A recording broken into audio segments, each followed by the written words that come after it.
Today we're going to be sketching sinusoids involving many transformations. If you remember, the sine and cosine graphs are called sinusoids. There is another video in the channel that I made some time ago, which is also on sketching sinusoids with multiple transformations, but by finding the 5 key x values within a cycle. Today I'm going to show you a slightly different approach where I'm going to be using mapping notation, or what is called sometimes a mapping rule. However, I will assume throughout this video that you already have some basic knowledge of transformations, and that you also know some of the basic characteristics of the sine graph and the cosine graph. If we look right now at this particular general form, this right here is the general form for a sine curve and the general form for a cosine curve involving many transformations.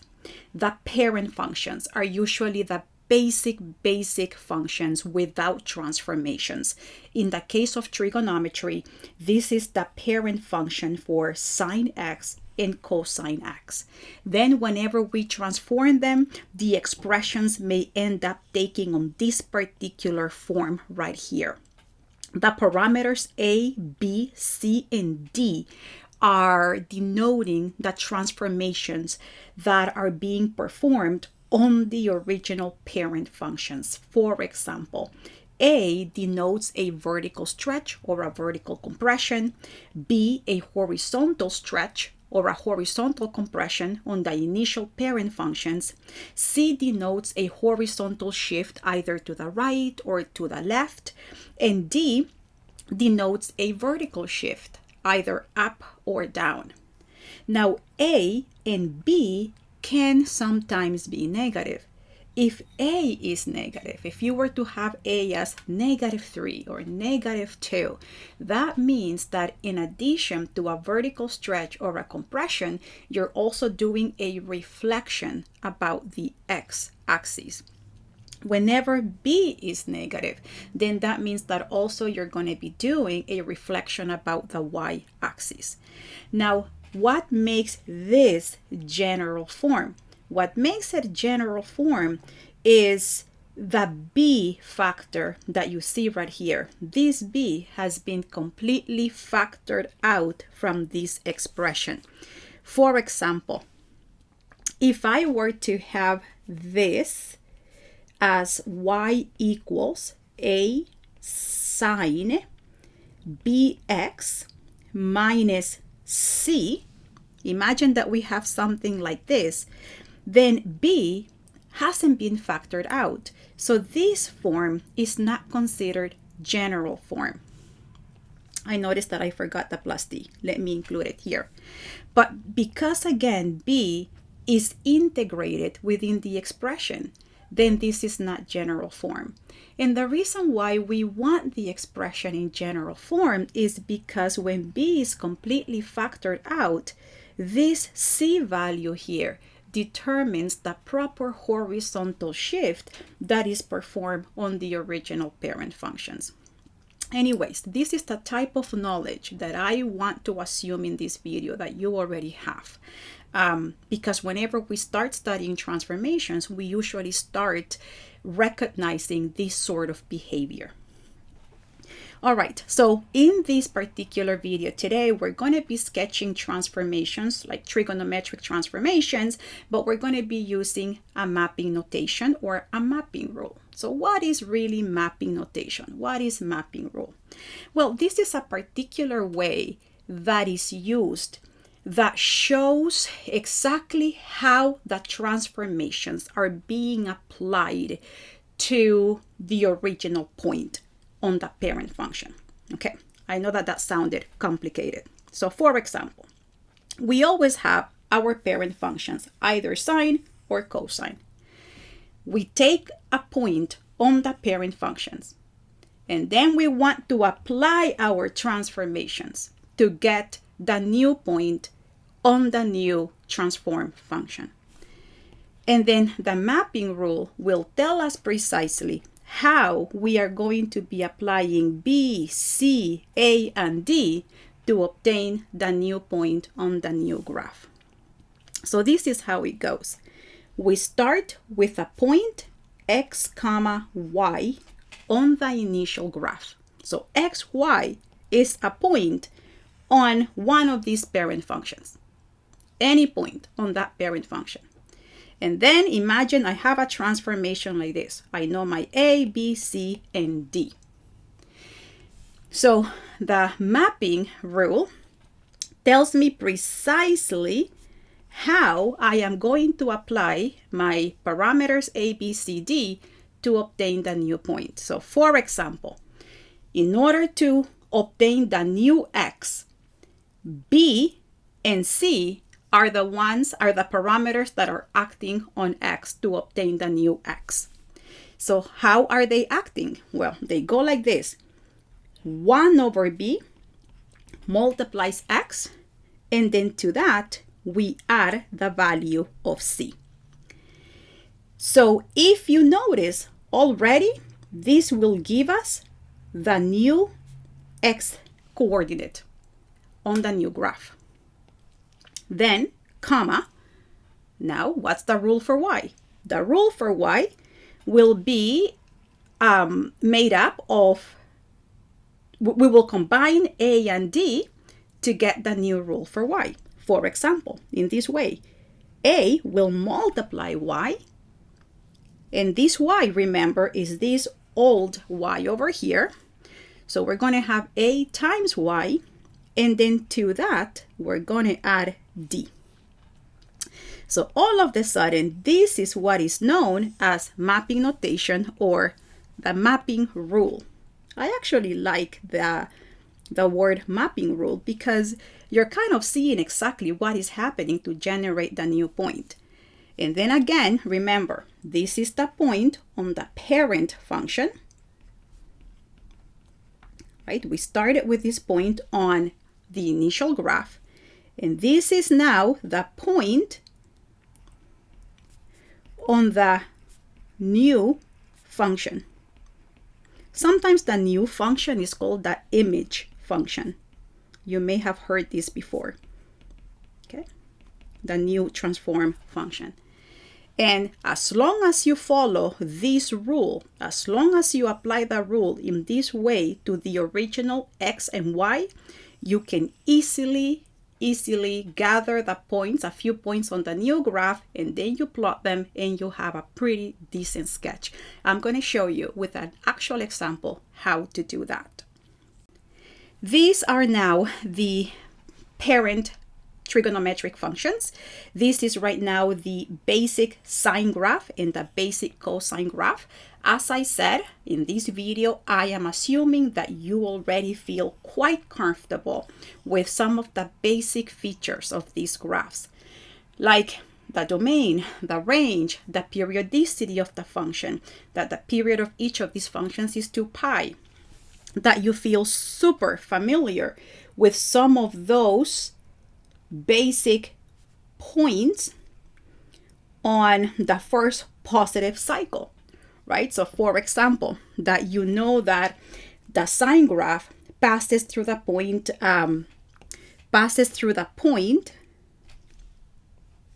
0, 0, for instance, and then that the sine graph rises all the way up to the maximum value. So now you have another important point, pi over 2, 1, and so forth. Same thing over here with cosine. I am assuming that you know that cosine at 0 is at its maximum y value. So the point 0, 1 is a very important point. Usually we think of the point 0, 1 as the starting point of cosine. And then we usually think of the origin 0, 0 as the starting value of sine. And then you have the point pi over 2, 0. You can see it right here. And then you're going to have another one here, pi, -1, 3 pi over 2, 0. And then over here, a period later, we are back at the maximum y value. So these are the sort of things that I will assume that you feel pretty familiar with. So let's look at this sinusoid. Actually, this is very interesting. I think that it looks pretty involved. It's not a trivial one. I also like it because we're going to have to do a little bit of everything here. First, we're going to go ahead and have to put it in general form, because if you notice, this expression is not in general form. The b value, b is pi over 4, is not factored out. So we're going to have to do that. Anyways, what we need to do here is we have been given f of x, and they're asking us to find a period. We'll do that. And then to find the 5 initial points within a cycle using mapping notation, using a mapping rule approach. And then once we have those 5 key points, we're going to go ahead and sketch the full cycle that we're going to get. So, all right, let's go ahead and do that. Before though, I will identify my 4 parameters, A, B, C, and D. But the first thing that I have to do now that I think about it is rewrite this in general form. So let's do general form. So in general form, f of x will be equal to -2 sine, and now I'm going to factor pi over 4. That's going to give me x plus 3. I'm going to close brackets minus 2.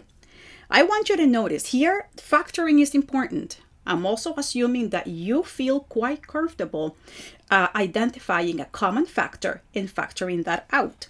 Notice that if I were to distribute pi over 4 again over here inside, I would get precisely this expression. Pi over 4 times x is pi over 4x. Pi over 4 times 3 will be 3 pi over 4. You may remember when we were talking about general form a few minutes ago, we identified the following as general form. F of x equals A sine B x minus c plus d. The important thing here is that we had a minus as part of general form. Notice how here we have a plus. But then that shouldn't be that difficult to see that we can think of the plus, or we can re-express plus as minus and a minus together. For example, I can rewrite this expression as f of x equals -2 sine pi over 4 x minus -3 minus 2. Right? So now it is obvious to me that this is in full general form. Here is this minus that identifies with this one right here. This other minus is because c is negative. C is -3. So this is what I have now. I have that A is equal to -2. B is equal to pi over 4. C is equal to -3. And D is equal to -2. All right. So now what is my mapping notation? What is my mapping rule? So now this is how the rule is going to go. Every initial point xy on the parent function will be mapped onto, and then remember the rule, it was 1 over bx. In this case, it will be 4 over pi x plus c, but c is negative.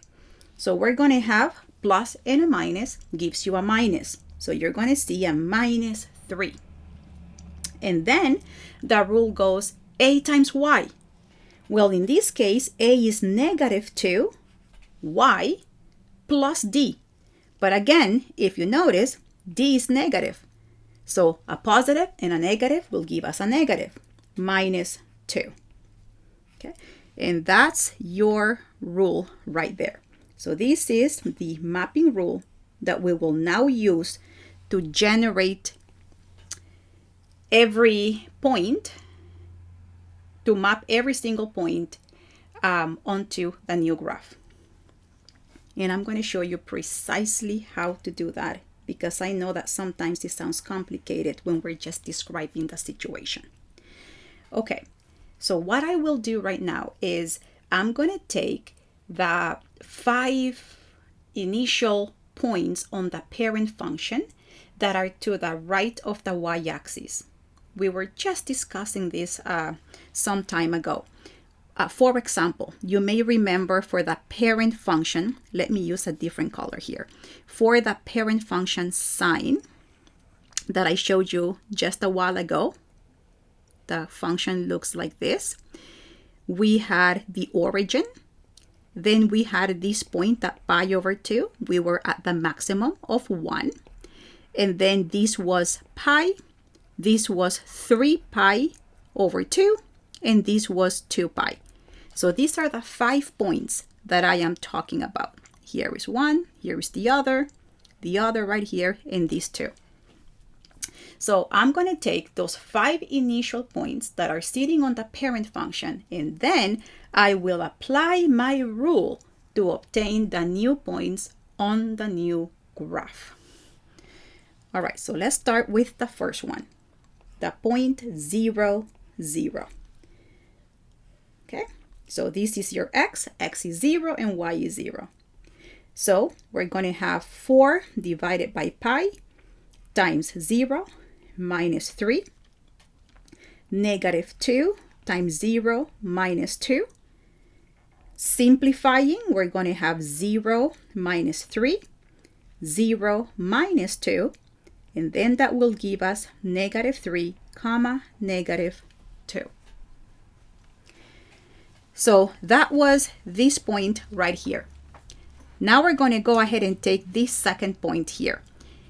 So that will be the point whose coordinates are pi over 2, comma, 1. Again, applying my rule, 4 over pi times pi over 2 minus 3. And then we're going to have here minus 2 times 1 minus 2. And now we're going to be simplifying. I can divide the pi out, and then I'm going to have here 4 divided by 2.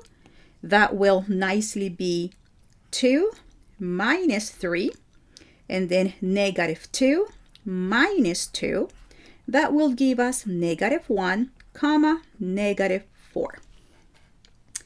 Then we're going to take this point right here on the axis. That's going to be the point pi, comma, 0, and we will apply the rule again. 4 divided by pi times pi minus 3, and then negative 2 times 0 minus 2. Then notice again, pi's will divide each other out, and we're going to have 4 minus 3, comma, 0 minus 2, and then that will be 1, comma, negative 2. Now let's see. Now we need this point whose x is 3 pi over 2 and y is negative 1. We're almost there, folks. So now 3 pi over 2, comma, negative 1, and we apply the rule once again. So 4 divided by pi times 3 pi over 2 minus 3. And then we're going to have negative 2 times negative 1 minus 2. And simplifying, pi's divide each other out. And then we're going to have here 4 times 3. We can multiply those two and then divide by 2. 4 times 3 is 12. 12 divided by 2 will give us 6. So we're going to have 6. Let me go back to blue. 6 right here minus 3, comma, and then negative 2 times negative 1. That will be positive 2 minus 2, which will give us 3, comma, 0. And now the final point within a cycle. this one right here. This is going to be the point whose coordinates are 2 pi, comma 0. Applying the rule, this will be 4 over pi times 2 pi, and then minus 3, comma, negative 2 times 0, minus 2, simplifying pi, and then multiplying 4 times 2, that is going to, no, that's correct. That's correct. 4 times 2 will be 8. So then that's going to give us 8 minus 3. And then negative 2 times 0, this is 0 minus 2. That will give us 5, comma, negative 2. So I can continue, but at this point, I know that I have enough points that will generate a lovely cycle. And sometimes this is usually all that we need. Now, before I forget, always remember to label your axis, x, comma, y. I am going to go ahead now and scale my axis. So I'm thinking of going, 2 little blocks will be negative 1, negative 2. But before I continue scaling, let me denote the highest y value and the lowest y value, because I want to know how far down to go, how far up to go. So maybe this is a good spot for us to determine those values. All right, so I'm going to continue here. And then I'm going to be using uppercase M for the highest y value. That is usually calculated by taking the amplitude. This is another thing that I'm assuming that you already know. The amplitude is usually the distance from a high point to the axis of symmetry. So exactly this length right here is the amplitude of a sinusoid. And the amplitude is always related to A. In fact, I'm going to make a note of that. I'm going to make a note right here that the amplitude is always the absolute value of A, because amplitude is distance. It's the distance from a high point to the mid level of the graph, or from the low to the mid level. So the amplitude, being distance, must always be positive. And you know that A can be negative, like in our case right here. So in our case, the amplitude will be the absolute value of negative 2, which is 2. So then the maximum y value will be the amplitude plus d, which will give us 2 minus 2, 0. And the minimum will be d minus the amplitude, which will be negative 2. Where am I? The amplitude minus the amplitude. So then that will be negative 4. So that will be the lowest y value. So now I know that I should continue all the way to negative 4. So this will be negative 3. And right here, we're going to have negative 4. Now we're going to go as high as 0. We're not going to go above that. And now what I want to do is draw the new axis of symmetry. Here we see that line right here. And I'm going to label, but first I'm going to place arrows. This will be the line y equals negative 2. Now I'm going to scale my x-axis, or actually no, I'm going to scale the horizontal axis along the axis of symmetry. And I'm going to go by 1 unit. So this is going to be negative 1, negative 2, negative 3. And this is as far as we need to take it there. And then on the other side, we need 1, 2, 3, 4, and 5. And now we're going to start plotting. So the very first point will be the point negative 3, comma, negative 2. So this is right on the axis of symmetry. Negative 1, comma, negative 4. So that's going to be right here. 1, negative 2. So here is 1, that's back on the axis. And then 3, 0, that's going to take us to the x-axis. And then 5, -2, back on the axis of symmetry. Now, we're going to make sure that we join these points with a smooth curve. And it's very important that we put a lot of effort in trying to connect them with a smooth curve, because sinusoids are not lines. They shouldn't have any type of linear effect, no sharp corners or anything at all. They are lovely, lovely curves. And you may have to practice at first, but then you'll be able to get much better at sketching these graphs. So right here, and then we're going to go back. And then I'm going to place arrows here, indicating that if I wanted to continue, I can continue sketching many, many more cycles. I was only asked to give 1 cycle. I did, but you could have continued creating more cycles. For example, I can continue without doing all this work anymore. I can just use observations, symmetry, patterns. Look at this.